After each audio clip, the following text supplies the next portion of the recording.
come out this evening. I want to acknowledge that Westwood Media is recording and live streaming this presentation. And if you haven't already, if you could silence your cell phones, watches, or any intergalactic devices, that would be appreciated.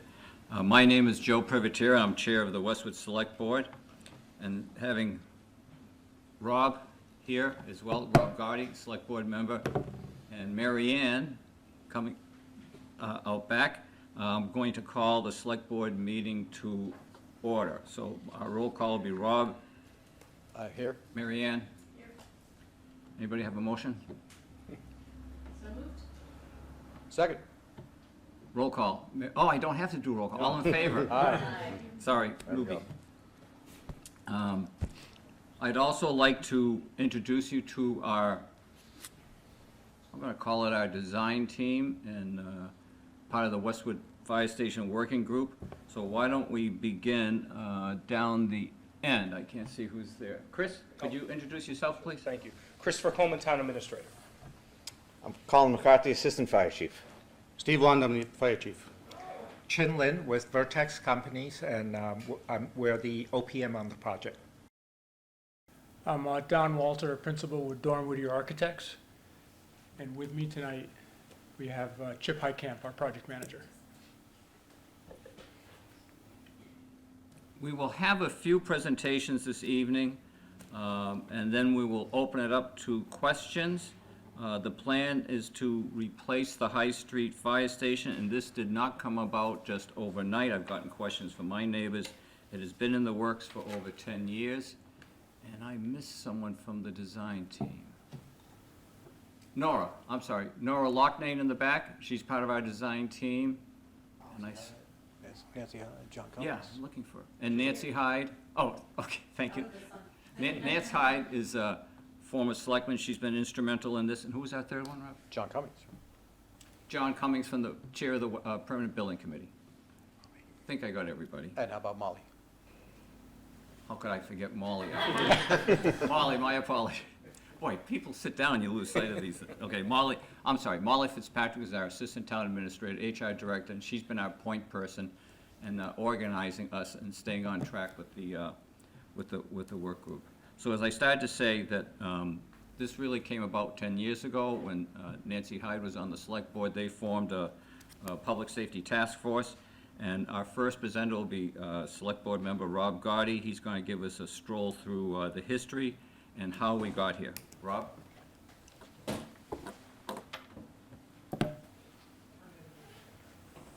Just need to make sure I don't step on any wires here and kick out a cord. All right, so hello everybody. Thank you for being here tonight. This is not what you see today is not the original firehouse. The original firehouse burned down in 1946. What you see across the street was originally built in 1948. At the time, the force was an all-male volunteer fire department. We were just under 5,900 residents. There were some 1,500 structures, households, that doesn't include commercial structures, in town. And at the time, they responded to 98 calls for service in 1948. In 1956, we went from a volunteer to a professional full-time fire staff, and then the current building was renovated in 1975, housing 4 firefighters. It was an all-male department at the time.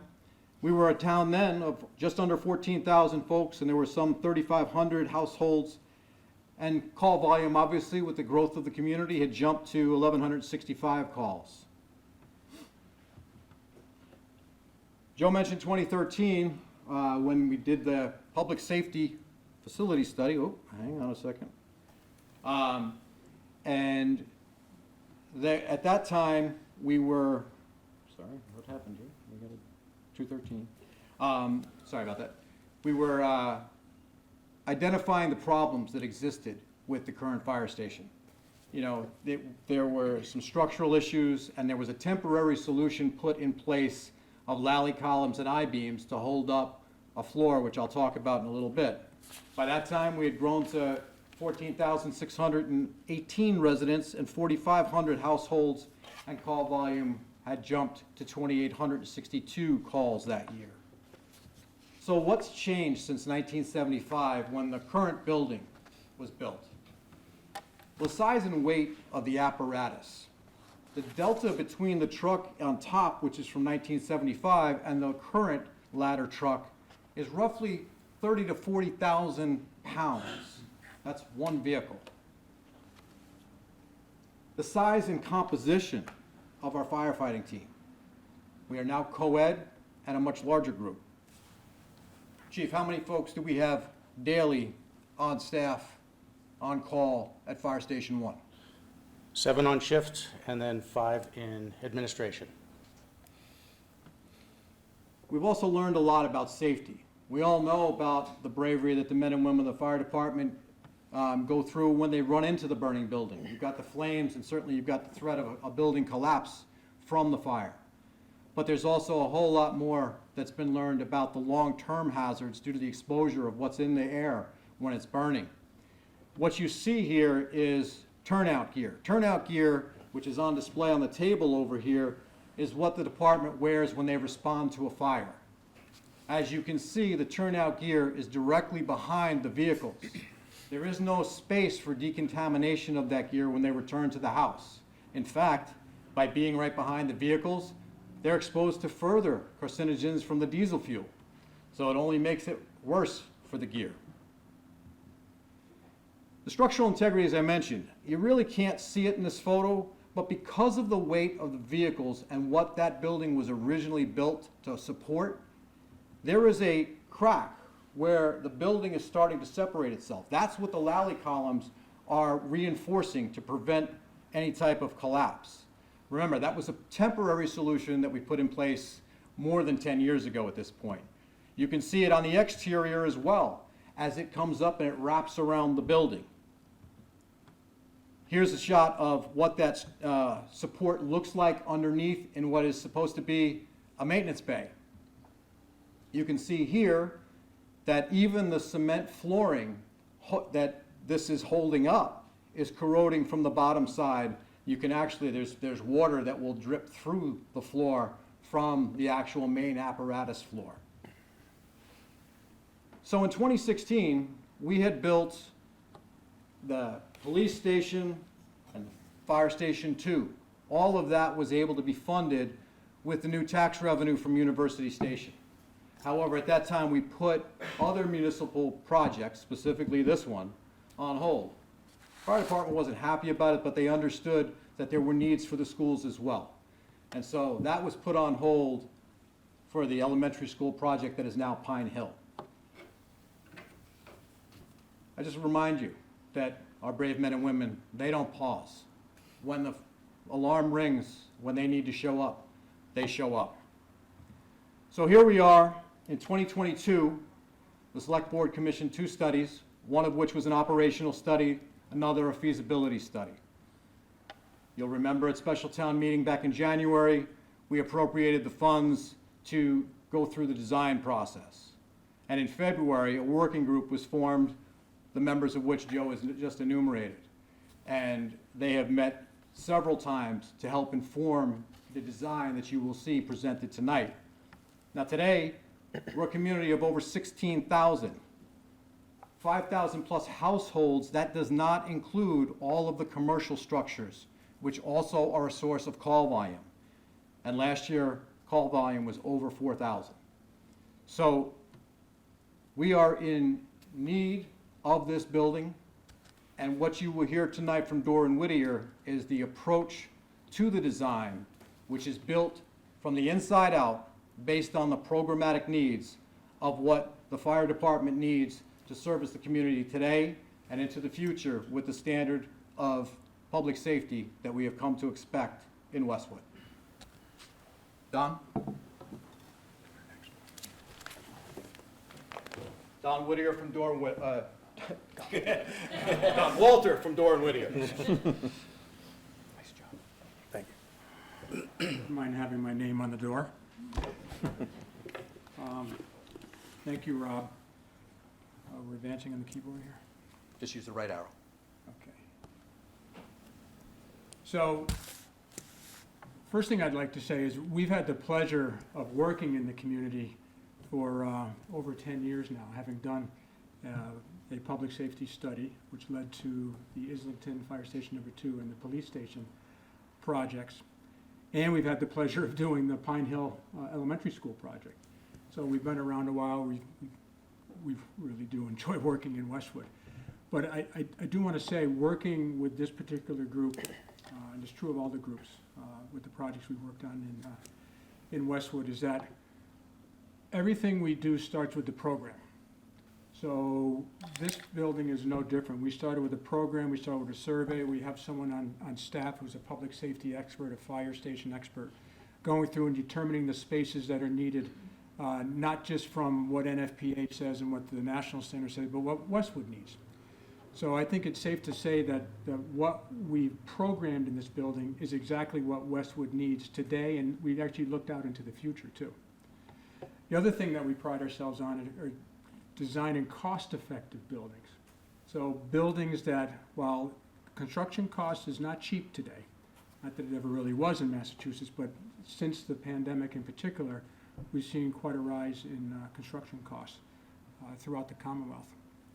But this is also a civic building, so it wants to be cost-effective. It also wants to have a place on its site, within its neighborhood, and within its community. So if you look at the buildings that we've designed here, Islington was a driver for the overlay district. The police station is complementary to the town hall. And the Pine Hill School is the school in the woods. So I think when you drive by there, you can kind of visualize what we tried to achieve and what was achieved there. And that's really has to do with all the people that we had a chance to work with and learning from your community. So that's true with what we're trying to do with Fire Station 1 here today. And so I want to just bring you through some of the slides of where we are today, keeping in mind that this is schematic design. So after schematic design come 2 other phases before we even put this out to bid for construction. So while we have the building plans pretty much set, we have the imagery in good shape, there's still work to do. So that will continue beyond today as we go through the other phases. So keep that in mind as you're looking at the images here today. So what you're seeing up here now is the site plan. And with the site plan, the High Street is to your right, Hillcrest is to your left. The yellow or golden box that you see, that's the footprint of the existing building. That building is about 15,000 square feet. The program that the fire department needs for this station for today and looking forward is about 36,000 square feet. So you can imagine what's lacking in the existing building that is needed in the new building. I'm going to walk around so I can point some things out. You still hear me? Yes. So obviously this is the outline of the new building, which is 2 stories on High Street, 3 stories in the back, because the site does slope from front to back. The other thing that we've done is because it's basically the 5 apparatus bays and the maintenance bay that dictate the width of the station, right? So with that in mind, sorry, there, I can't hear you. Okay, thank you. That's what basically determines the overall width of the building. So in doing so, the access road that currently exists would be taken up by building footprint. And it does a couple things. It keeps all of the emergency activity up on the apron going out to High Street. Any traffic coming down off of Hillcrest Place, that's just firefighters coming and going during shift change, or the maintenance bay is actually located in the back. It's taller than the other bays, so it couldn't fit underneath. So it's located in the back, so you may have an occasional piece of apparatus coming and going to be worked on. So that gives you an idea of the site plan. One thing that's not represented here yet are all the plantings and the screening that's going to take place on this site. So all the way around the perimeter of the site, we will be screening the neighbors, both with fences, possibly with berms, certainly with plantings, they'd be evergreen type trees for the most part, so it would be a screen year-round as opposed to deciduous trees, obviously, which drop their leaves. So that gives you an idea of the site plan.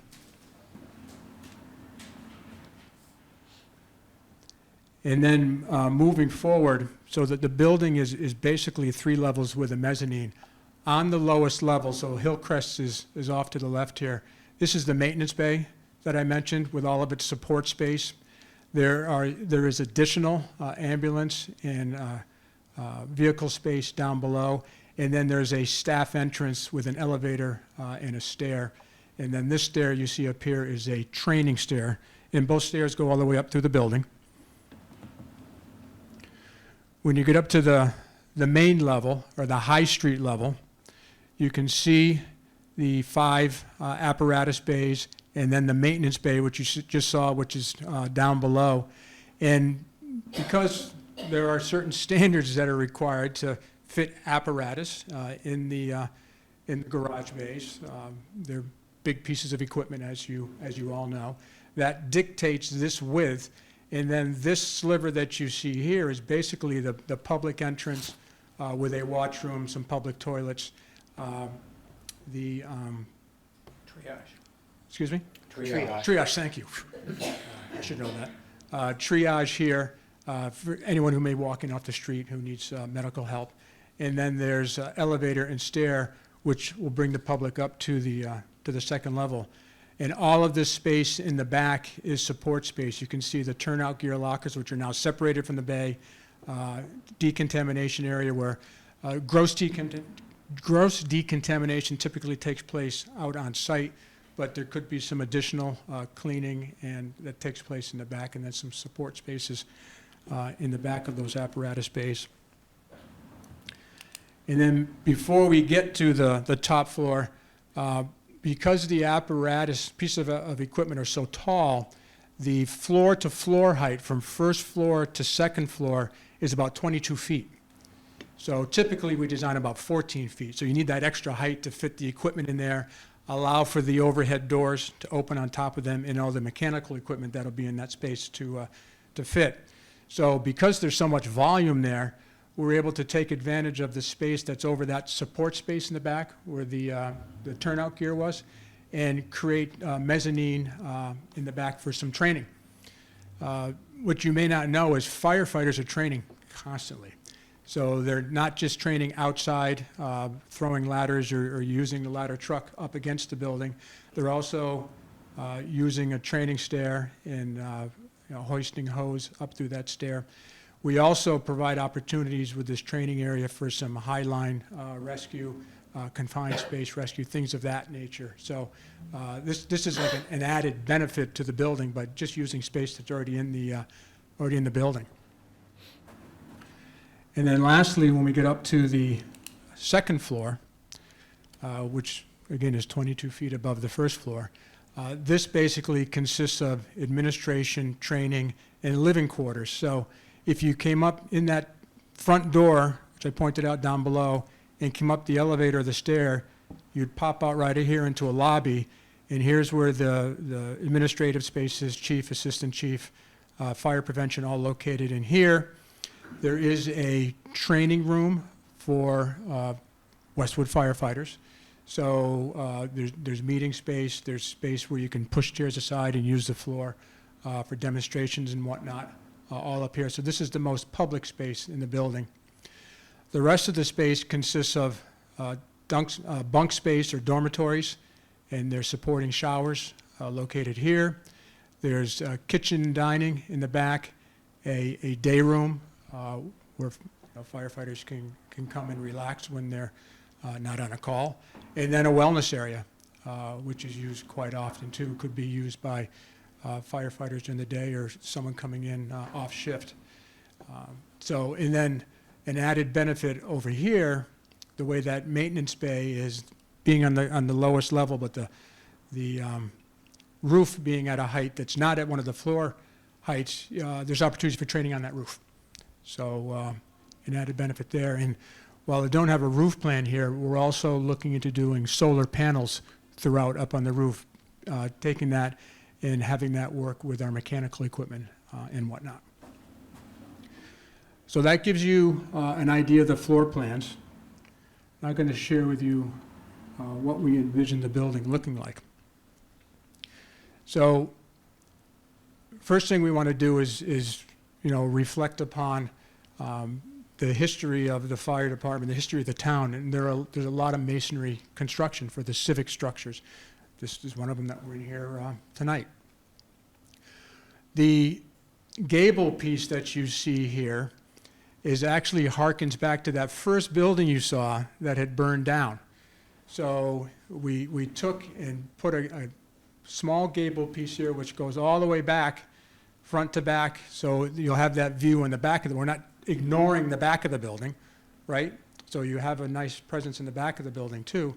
But the rest of the building is essentially a flat roof. Flat in that it's more cost-effective to construct than a pitched roof, but not so flat that it's not draining properly when it rains on top or snow is melting. There are roof drains that will take care of all of that. So, and then, some of the arches you see over the doorways are a little bit of historic context. You can see up top here some of the dorm rooms, the meeting space, the chief and administration located here. And you start to get a sense of some of what you're seeing out with the plantings out front here. Those are actually existing plantings that are there now.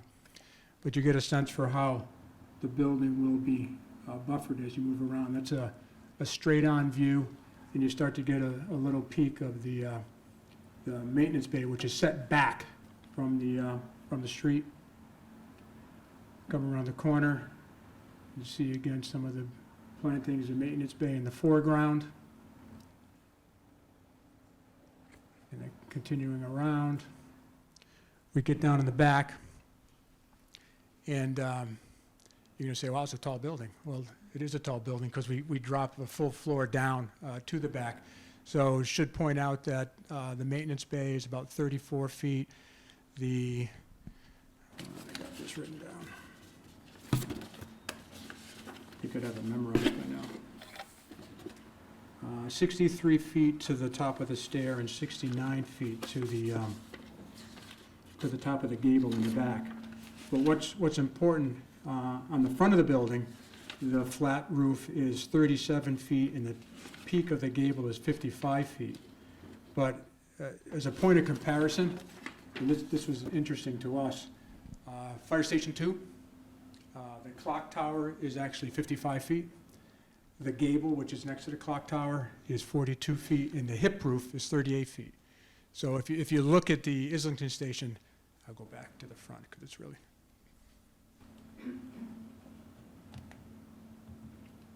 It's really comparable to the front with the 37 feet and the 55 feet up here. And then you're coming around the corner, you can start to see some of the screening that will be put into place, but there's a long way to go with that bit of work. And then, because we're building a new station where the existing station currently lives, we need to temporarily move the firefighters out of the building and off the site. The site's just too small to try and build a new building there and house firefighters. So this is actually the American Legion, existing American Legion building. Police station's right here, town hall's over here, Deerfield Avenue's right here. So what we're proposing is to do modular construction to basically fit out trailers, right? That will be brought in, factory built, brought in, put on the site. So you have bunk space, toilet space, and then kitchen day room space located in this building. And then this structure here is actually it's modular, but it's basically a panelized pitch roof structure which will hold two apparatus temporarily. And then the firefighters that are not here, administration will actually temporarily move over to Fire Station 2 during construction. So when this is all said and done, this can go away or potentially be repurposed someplace else in town if the town decides to go that direction.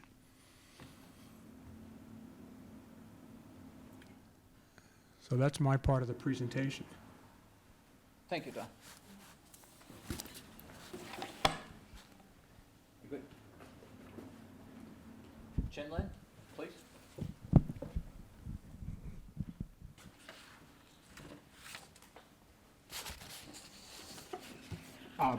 So and it's a pleasure to be working in this town, and I was working with Don and a number of people here on the Pine Hill School. And what's on the screen right now is the projected project cost, and this is so we have done the schematic design and went out to price to have two estimators estimated the cost for the project. Should I be, okay?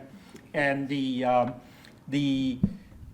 estimate and came back, and then we add in all the other costs, and then right now the cost is in line with what was presented back in the town meeting back in January of '24 from the cost perspective. And then the part of the cost that in here that you can see that what is included in the cost, and these are the equipment and the functions that are included in the project. And then these are already, and equipments, and Chief, this is, am I remembering correctly that all the equipments are currently owned by the department already, so there's not a new piece of equipment on this list. Am I correct on that? Correct. Yeah. And so this is just simply building a building that supports what's already in the department, and then same for the function. And in terms of just as a comparison to the fire station number 2, which you're familiar with in Islington, that you have the apparatus bay is 5 in this new building and 3 in the other. And you do have the living quarter, training space, and then the admin area is only in the fire station number 1. Maintenance bay is also in fire station number 1. And INET, which is the town's internet connection for the town-owned building and the schools, all of those services comes in to fire station number 1 and then gets connected to the rest of goes out into the internet. And that right now is housed in the fire station number 1, and it will also be in the it will be temporarily relocated to the temp op trailers, and then it will come back to the fire station number 1 as planned. And then we do also have a complicated topography, so those are all part of the cost of the project. And in terms of how much does the building cost compared to the other projects comparable to this project in the state, the red line, what's above that is prior to the 2020 projects that are prior to before the experiencing of the dramatic inflation during the COVID period. And what the team has done is that we have adjusted the cost to so that they are all reflected in the 2024 dollars. And then the line below represent the project that is done after the COVID. But every building is slightly different in size and function. But then if you look at what is a good comparative measure is the cost per square foot. In terms of the cost per square foot, that this project is at $865 per square foot. And then whereas this list of projects ranging from $564 to $919. And then you could also see in this graph that from the left of the picture to the right is chronologically. You can see the slight increase, the increase in cost, and then our cost at $865 falls in the middle of the range of the project. So this project cost is in line with all the projects that are built in around cities and towns around here. And that In terms of the fire station number 1, why is it located here? Has the project team looked at other locations? So the project team had looked at 2 parts. Number 1 is that because of the response time to cover the entire town appropriately, this side of the town, the only viable location is basically in a stretch of the High Street that is shown on the picture above. And then within that range of, this is basically that within this range, if it's on the High Street, the fire station can maintain the response time that they currently have for the entire town, the entire west side of the town that is serviced by this fire station. And in here, that within this zone, there are 3 pieces of property that's owned by the town and under control of the town hall, on the town, and then which are labeled as C is the police station and the town hall, and A and D are the current location, and B is a piece of property that is located further south. However, property down there, that property is landlocked. There's no access to High Street. So that is not possible to build there. So it's only, and C, the police station and the town hall site is already fully developed. There's no additional space there that is available. And then so we're back to looking at how can we do it in the existing site. And then we looked at both the renovation and then new, and renovation was not a viable option through a variety of reasons, and then so the option went to the option D, which is build new in the existing location, which requires the temp op to be relocated. The price that that has shown you also included in there is the cost of the temp operation that is shown by Doran Whittier. And Joe, do you want me to cover this, or? Please. Okay, Do you want to? I'll take it. Jim. okay, thank you. So we've had a number of questions in different forums as to why not the Deerfield. Well, let's start with, the Deerfield is under the care, custody, and control of the school committee. They are still evaluating what their uses are going to be going into the future. So that was not even an option that could be considered. If it had been considered, it lacks the direct access.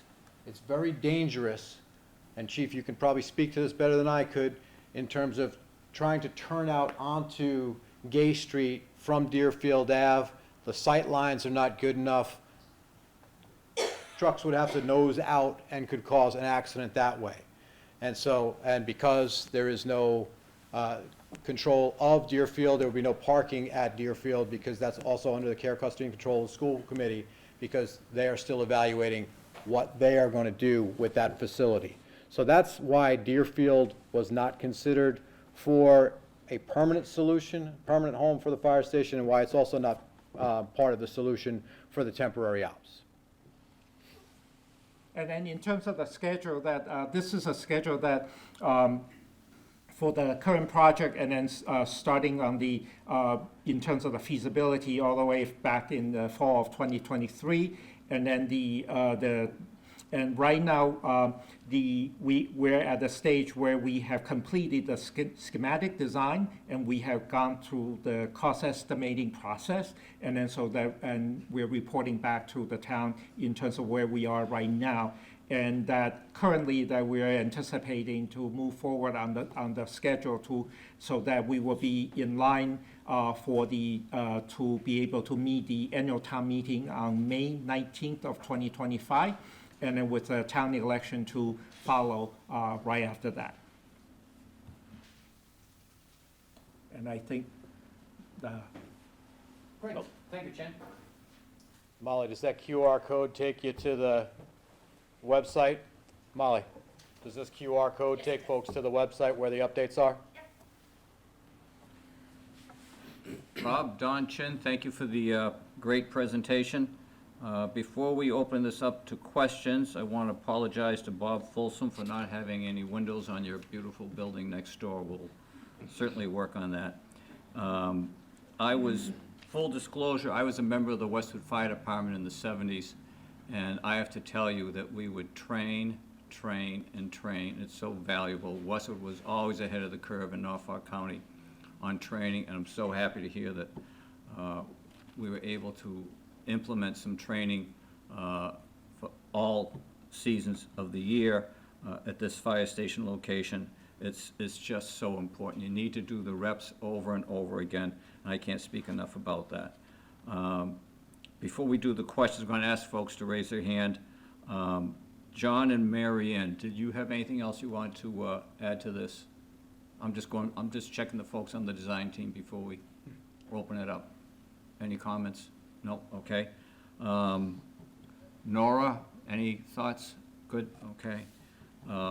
Molly, anything else you'd like to say as our point person? If anyone has a question, just please come to the mic, so. Yep. And lastly, Nancy, do you have any comments or thoughts? Not at this point. Okay, great. So folks, if you have any questions, please raise your hand, and then I'm going to ask you to come up to the, I'm going to move this in the middle. So remember, this is being recorded and live streamed, so if you can come up to the microphone. That may be a better location for the camera for Connor, for Charlotte? Oh, okay. No? Okay.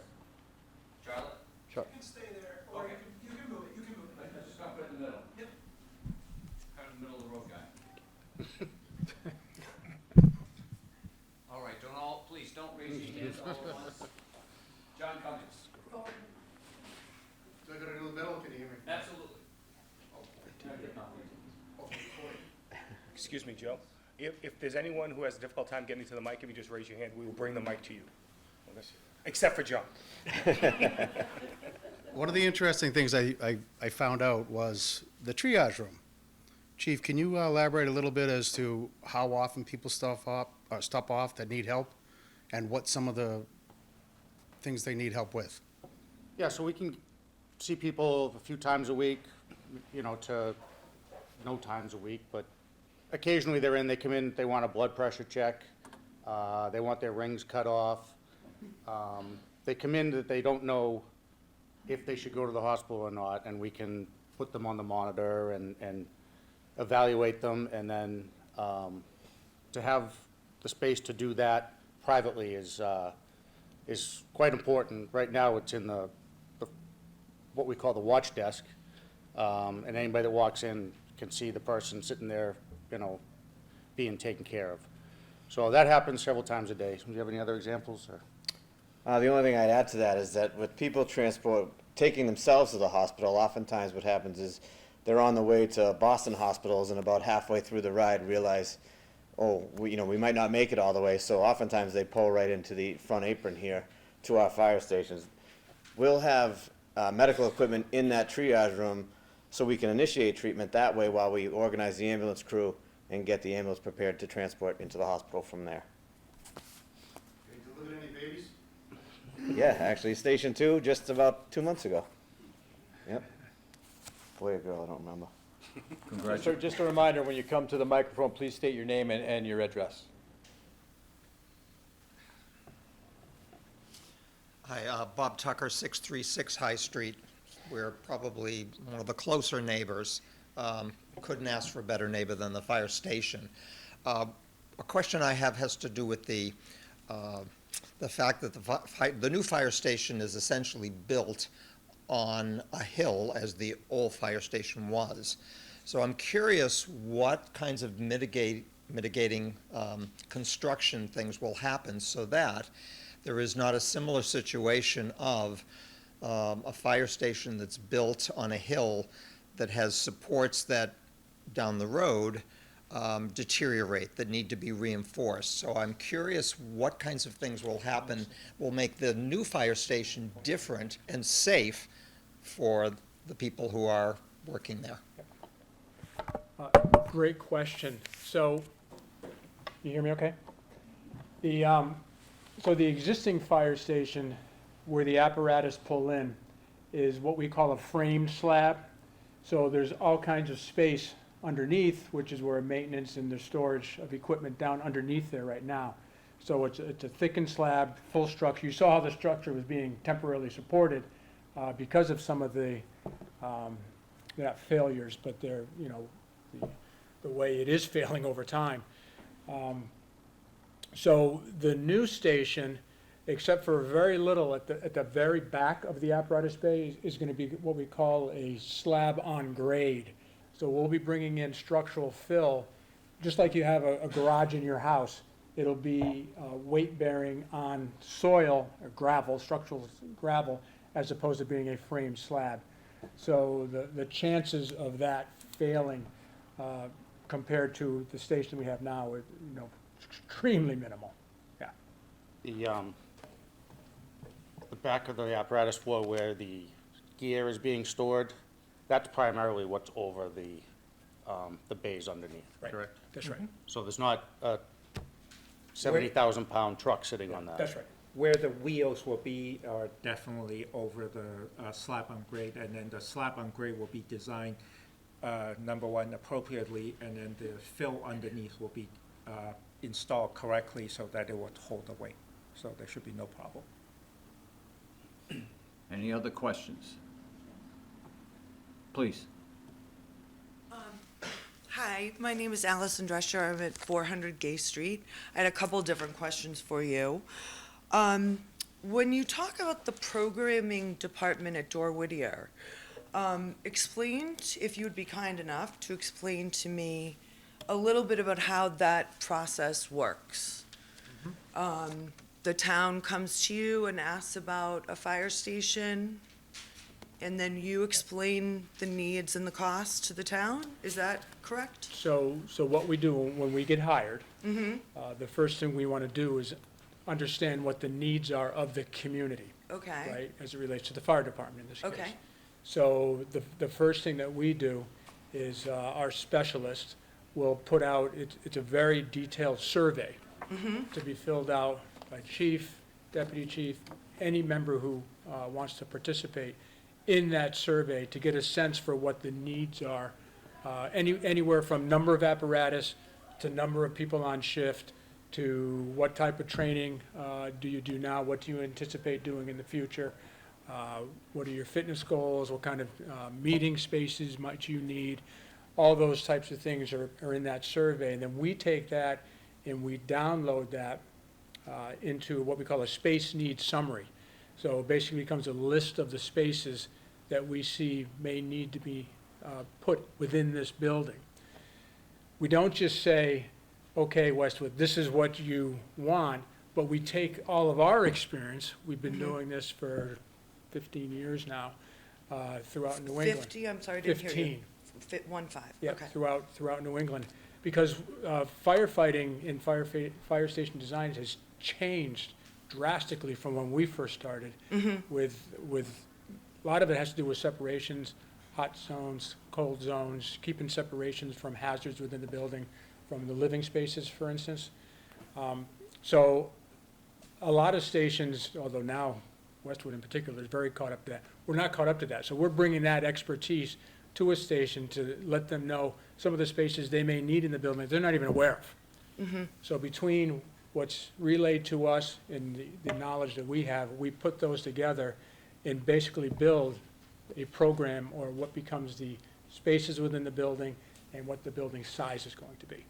So you determine the size of the building through this process that you're explaining to me? In working with the fire department and, in this case, the working group, yes. So do we know how many surveys you receive from the fire department? We certainly have that, but I don't have the number offhand. Like half? I'm not sure, I never saw the. Yeah, I don't know the total number, but quite a few took a Yeah, significant it was, amount, yeah. I can tell you it was good participation, I just don't know Good the number. participation, okay, that's good to know. And then it's also an iterative process that they will put together the information and then go back and then say, okay, this is our interpretation of what we heard. Did we hear it correctly? And then over time, and then translate, and then making sure the function works. And then our job is making sure that they check with the fire department enough to make sure that this is actually what is put down on the paper for the plan will meet the need of the fire department. Will meet the needs of the fire Will, department? yes. Okay. And I've heard some, throughout this process, there's been some discussion about the term "a life of a building." I wonder if you could explain that to me. Sure. We do primarily public buildings throughout Massachusetts. Okay, And the way we portray those buildings that are being designed is that they will have a 50-year useful life. So the building will be viable for all of those 50 years.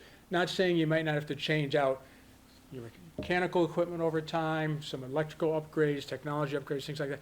But the building itself, the structure itself, will have a 50-year useful life. so what That's- is and that that's- based on? Could you explain that to me? Because I'm in the real estate business, and I have a lot of old buildings that are well beyond 50 years, so I just wonder if you might enlighten me a little Yeah, bit. and I was gonna add, that's the standard that's utilized. We In know municipal buildings? Yeah, we know in particular, public buildings are gonna be going on for 60, 70, sometimes 100 years, in total, with their useful life, right, with upgrades and whatnot. So They're- that is terminology tied back to the architectural development of municipal buildings? Yeah, Or that's an it's architectural principle in general? It's in general, yeah, but that's In what we general. use, that's what we use for our public buildings and how we explain it. Minimum. Yeah. That 50 Yeah. is the Minimum. required. Okay. Well, thank you. Just two other questions. So I want to also express my support for unconditional, well, within measure, for policemen and firefighters and understanding the needs of the town. My concern is for the taxpayers of Westwood, who have just put out a lot of money to build a new school. We're in a very challenging time being in the business. I have a real estate certificate from MIT. I'm very familiar with the business. I own and operate my own real estate, and I've been in the business for 25 years. So I really am a moderately well-paid janitor most of the time. Keep taking care of my buildings, but I certainly am no expert, but I know a couple things. And my concern is for the tax bills and the amount being requested on an override to the taxpayers in the town. That's my line of questioning. I think $1.9 million on a PM fee, is quite frankly eye-watering. And I will say that $865, you could not build anything profitably in the private sector at that price per square foot. But I'm not in your business. I'm just a taxpayer. And I just wanted to also clarify, we're taking $25 million from reserve funds to hire a PR company to sell the project, is that correct? No, not 25 million. I'm sorry, 25,000. That's what the allocation from, I think, the last select board meeting. That's right. Yes, that's correct, Allison. So why would we need to spend $25,000 to sell a project to the voters? Shouldn't the voters be able to come to participate in the public process and decide whether they want to vote for the project or not? I felt strongly we ought to put our best foot forward and have the most capable people that do this for a living help us present this to the taxpayers in a most informative way. Okay, I did not want to shortchange anything on this. Okay. This is a priority for the select board. In answer to the second part of your question, we would love to have the public come and participate in these discussions. And hear about the need, and hear about the approach, and how the building is being built from the inside out, based on the programming needs of the department. well, no, I thank you for your time, and Rob and I have talked about it. I will just say that I think the taxpayers in the town have been asked for a lot. And the valuation on my home has gone up a lot. And I really love living in Westwood. There's a lot of good things that happen here, but I know now personally of 3 people who have left town because they find the tax bill unsustainable. And we have a middle school that's falling apart. We have rumors of other capital projects that the town wants to do. And just speaking in very appreciative respect for my firefighter friends, there is only so much you can keep asking the taxpayers. And my personal experiences, I hope to stay here for 5 years while my child completed his schooling. But at this rate, I'm going to go to Dover or to Walpole because it's unsustainable. So that's my 2 cents, and thank you very much, everyone, for your time. Thank you, Allison. Thank you. Kathy Wallace, What's my address? help me out. 283 Farm Lane. Thank you, Kathy. First off, I'd like to thank Chief Lund and Assistant Chief McCarthy for the incredible work you do with your department, given the very limited facility that you have right now. Thank you. The response time and the quality of the professionals that work for you is just outstanding. I also would like to say I've followed this project from the feasibility study stage, if not even before that, and I'm very impressed by the diligence that the town, as well as the project team, has put into this station. I'm not a technical person, but I can tell by looking at it that you've fit in everything that you deserve and need into this station to protect the residents of the town and to protect the firefighters, they're both equally important. So please do thank your staff for putting up with this building for as long as they have, because this is absolutely 10 years overdue. And the school got to jump in front of your project, and I think people need to recognize that it's time for this fire station. I have spent some time in the existing station over the years, whether it was at open houses that you used to have when my son was little, or the most recent open house, and it is deplorable. So there's no question, this project needs to go forward. The new building that I see, I think it looks fabulous from the outside. Like I said, I'm not a technical person, but it looks like your needs have been addressed for now and for years to come, and most importantly, for the health and well-being of our firefighters. I want to make sure that and the other thing to say about this building, this is a building that benefits absolutely every resident in town, whether you're 6 months old or whether you're 100 years old. And I think people need to recognize that what we might pay for this building is an insurance policy. You pay insurance on your house hoping it never burns down, right? And that's what this is. This is the health of your family as well as the safety of your building in town. I do want to make sure that the temporary quarters, because I do think they're going to be in those for a fair amount of time. I want to make sure that you'll be able to be safe and comfortable, but also that you're going to be able to respond sufficiently during that time period, because we don't want anybody to be at risk while you're in a makeshift, I'll call it, facility.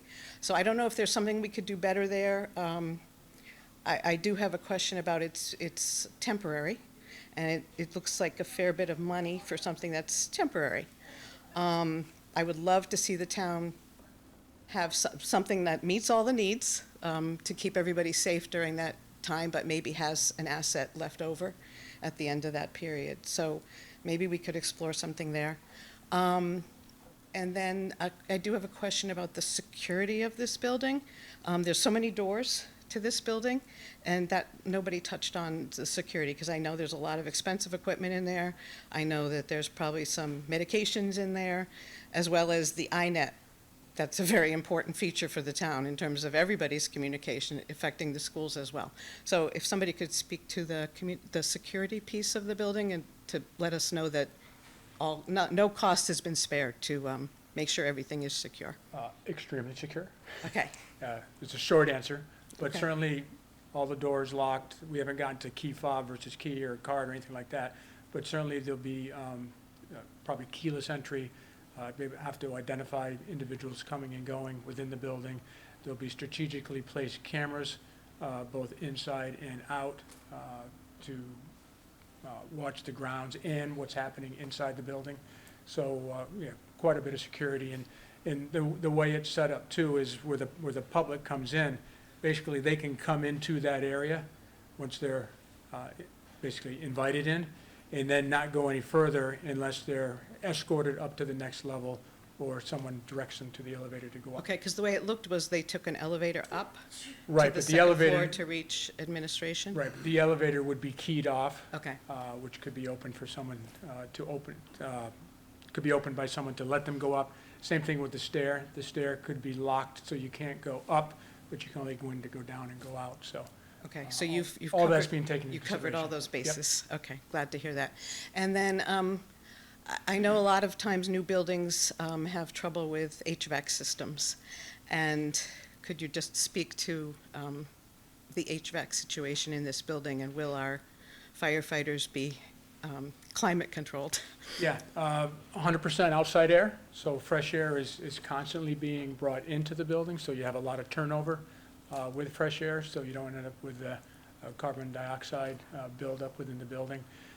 In terms of the system itself, we don't know where we're going in terms of gas versus electric versus mixed fuel. That's all being discussed right now. But we have administrative space versus living space, so they will be designed so that the proper air exchanges are being brought in to those particular spaces. So further to that, Don, could you talk about the airlocks that are part of the code that will keep some of the diesel? Oh, yeah, yep, great point. Well, I'll actually start with the apparatus bays and the vehicles. There's certainly a vehicle exhaust system, which when a vehicle is started up, it's something that's attached to the exhaust. That'll be captured and brought to the outside as the vehicles egress the space. The apparatus bay and all the support spaces behind it, the way the mechanical system is designed, that it's a negative air pressure, so none of that potential toxins or carcinogens within those spaces will leak into the rest of the building. So we cordon off the building into sections, into what I earlier mentioned as the red zone or hot zone, which is the dirtiest part of the building, into the spaces which are the transitional spaces or yellow, ultimately into the green spaces, which would be the administration or the living spaces, which is the cleanest spaces within the station. So it's all designed to take that into consideration. Which is a massive improvement versus where they are today, right, Chief? 100%. And you get AC. Oh, yeah. And finally, thank you for having this meeting and having all this expertise here to educate us. And another thing that I think residents need to consider is the quality of our building affects the quality of the people that we can hire and attract to our town. And I know that there's a shortage of firefighter paramedics that are trained right now, and I'm sure it makes it difficult to get people to want to come work here in the current building. And I mean, as it is, this building won't open until August of 2027 if everything goes well. I think I have that date right. So there's a lot of reasons this benefits the town, and this is the wrong time to nickel and dime. I agree, we all don't like to pay taxes, but you get what you pay for a lot of times, and meetings like this, we get to understand where our dollars are going, and I fully understand this and support this, and thank you. Thank you, Ken. I'd also like to add, Rob, you did a great job on the history, but to put things in perspective, especially with the advanced medical care that we have now with the paramedics, and that when I was on the fire department back in the 70s, we had to store one drug, oxygen. They now have to store 35, and we have to make sure they have the correct facility to maintain those drugs. So we've gone from 1 and 75 up to 35 drugs today that they're responsible for. Who else would like to ask a question? Yes, please.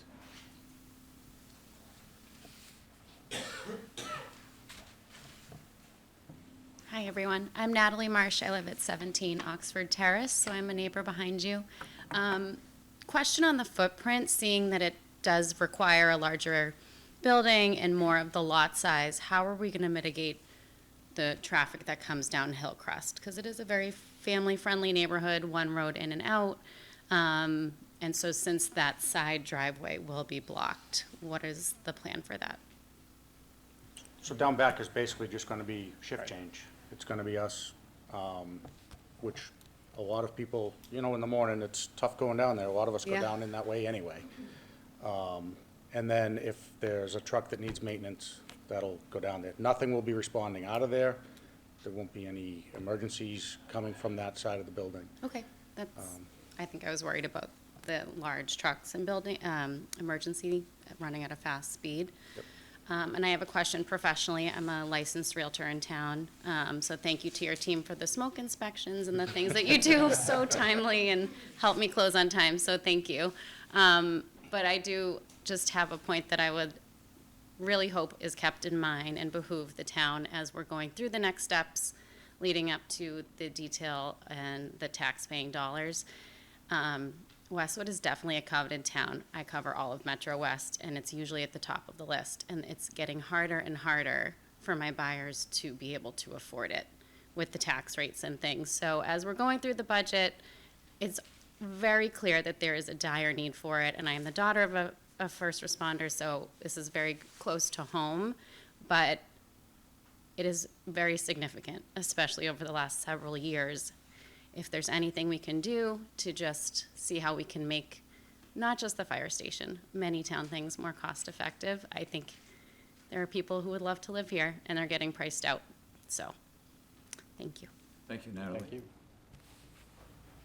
Who else would like to ask a question? Sir? I'm Ryan Sturma, 131 Smith Drive. This is my first time kind of going through an override. Can you explain how like the percentage and the dollar values are calculated? I'm assuming this is like a $40 million mortgage shared amongst the town. So I'm not sure how that plays out in terms of dollars and percentages, but I'm sure you kind of have an estimate right now of what you're going to go and ask the town for, an annual increase if you own a 2,000, square foot house. Could you explain that process and maybe where the estimates stand right now in terms of the ask for the actual percentage and dollar value? It's actually premature for that at this point, Ryan, and that's only because we are just beginning budget steering for the entire community as we pull together both the municipal side and the school side. So until we have all of those things figured out, and we will not have that at this moment. This is really just to unveil the plan as it stands today. But it conceptually, like when Pine Hills was created, like Maybe I can I just add that, so the town doesn't borrow until they need the money, and then also that the reason that we can't quite calculate the interest rate is that if you calculate too early, you still don't, we don't know what the Fed is going to do. And then so the interest rate is always a guessing game at the time of the ask, and then that's part of the reason we haven't done that exercise. And when we did the school, we waited until rather late and before because basically the town has to look at the finance and to look at the interest rate projecting that. No, I understand about the interest rate, but I mean, I guess I'm trying to wrap my head around, like, if I'm purchasing a house, Yeah, you wanna right, know I'm what gonna have a your 30-year you know what the- mortgage. you So wanna this know is what a the average is. mortgage for the town, where everybody's kind of collectively paying a $40 million mortgage over 30 years, right? Essentially. Unless our budget goes down somewhere, then we're incrementally going up by 40 million. That's the right way of thinking about it.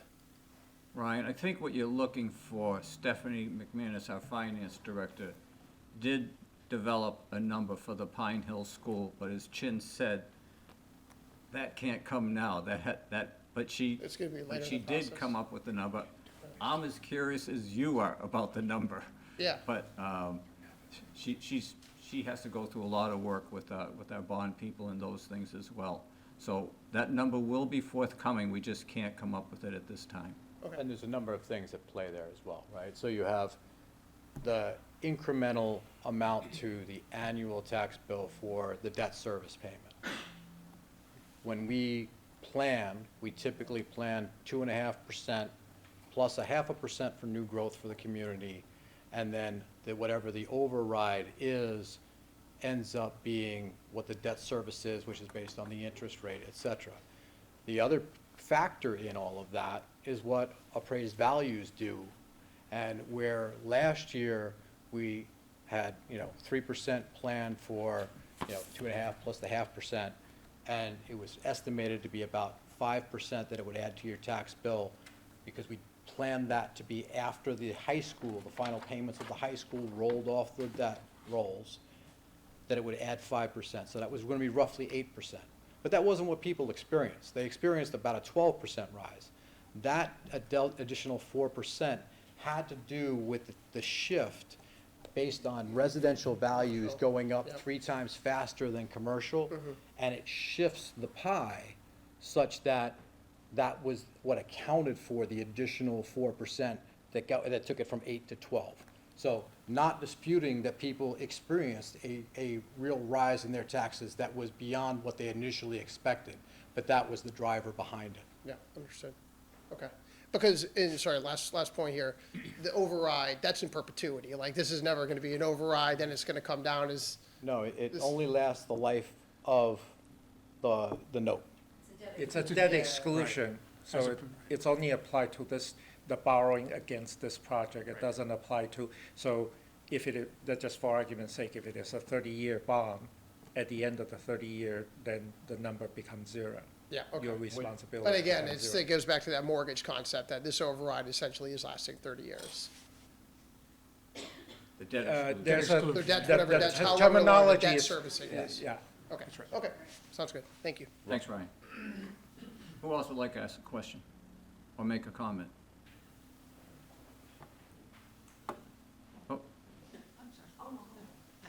Oh, Nancy Tucker, 636 High Street, again, right across from the fire station.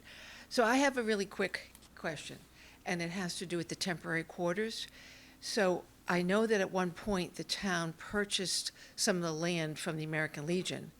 So are you renting the rest of it? It looked like you were going to take it over because it's not that big a space. So how is that working? Is the American Legion going to be gone? I'm going to defer to our town administrator, who's been instrumental in those arrangements. The town purchased the building and the land. Oh, okay, they And own. the town has, the select board at that time has an agreement, may put it into an agreement with the American Legion, for them to have dedicated space within the facility, or the town would find a suitable facility for them to operate their, to have their meetings and, Okay, so similar to what happened with the Girl Scouts when you purchased their little house that used to be behind where the police station is, you found another space for them. yes. The Okay, objective so for that the would be town gone. is not to evict the veterans, let me just be clear about that. Well, there aren't that We will continue many, to I work think, with that go there the anymore. American Legion regarding their But space. Chris, the building won't be gone.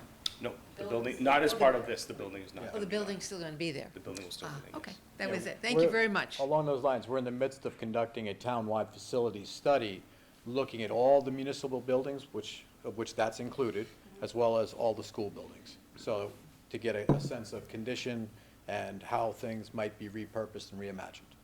Thank you. Thank you, Nance. Now you're up. I'm Joyce Harkness. I'm 247 Alder Road, and I agree with everything you said earlier about we can't scrimp on the fire department and paramedics.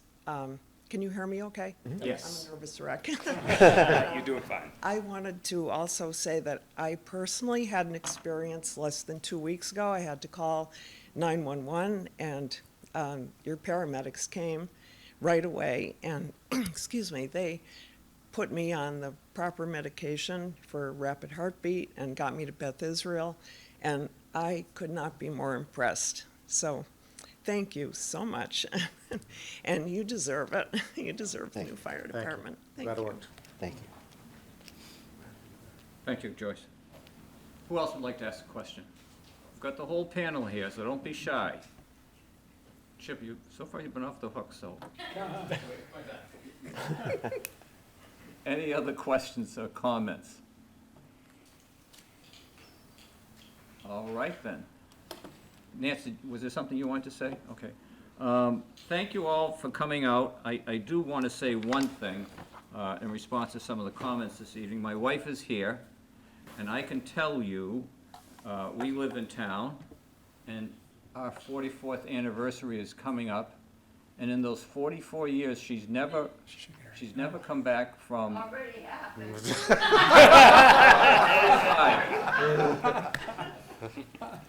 Boy, Marion, you marry a BC law grad. They're really down to the year.